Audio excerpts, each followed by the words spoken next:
Hi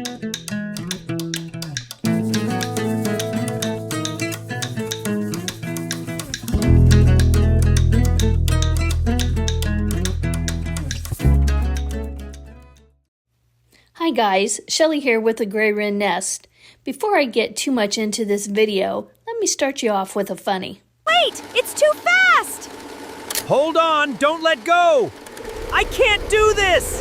Yes, you can! Here comes the needle!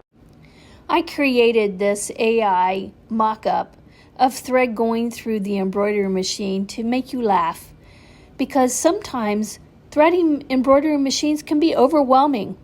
So relax, sit back, and I promise to make it painless.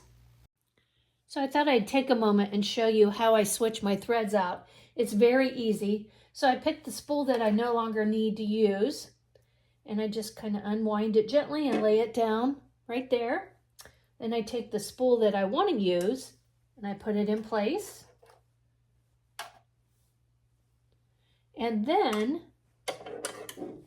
I take this thread here. This is the old thread, the purple thread, and I cut it.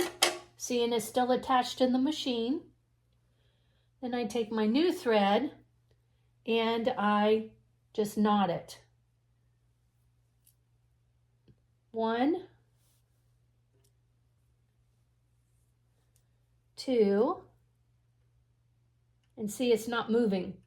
But for extra measure, I give it 1 more. If you find that your thread slides, it's not going to work. It has to be a solid knot. Then I keep my tails long and I come down maybe 4 inches.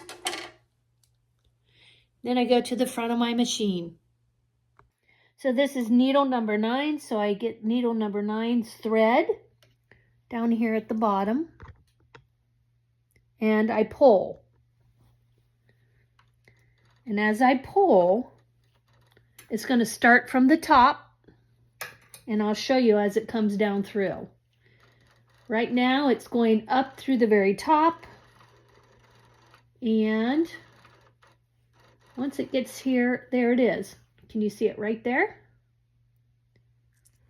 Now watch it as it pulls through. It's coming down. See it right here? Coming down, up and around. Oops, I'm feeling it pull away naturally because I'm trying to show you. There we go. It's down here.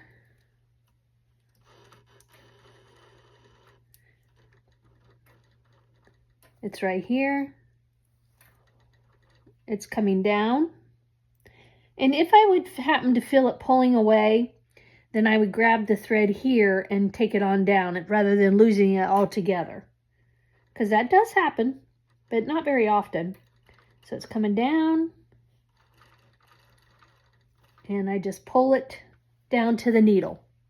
The next thing I do is I have all of these threads that I've changed right here. And I want to make sure I trim above the knots from the old thread to the new thread, because the knots will not go through the needles. And then I have to actually thread each of my needles. So that's what I'll do next. So I always start from the right side and I move my way left. And typically what I have to do is put my finger behind it so I can see the hole, because I'm old. Okay, so it's in the needle. I pull the needle down and I pull the thread from behind. Then I bring it up through this bar and put it behind number 2's clasp here.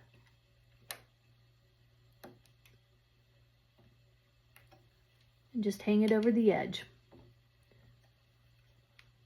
Then I do the rest, so that kind of keeps it out of the way.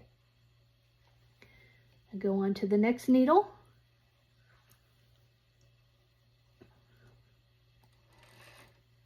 And do the same thing, and I work my way down.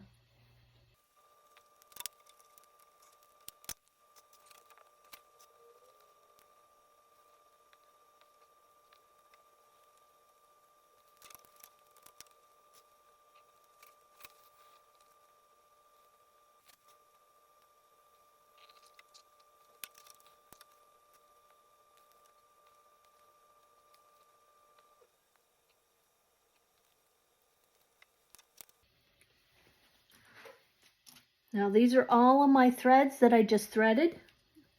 And I just give it a little haircut right here, so that they're not hanging in my way. And when I go to use it, it'll just pull it down and stitch as normal. It might leave a little long tail the first time around, but that's okay. I'd rather have a little bit too long than too short, and it doesn't catch the bobbin. And here's another funny one on how to load a bobbin case.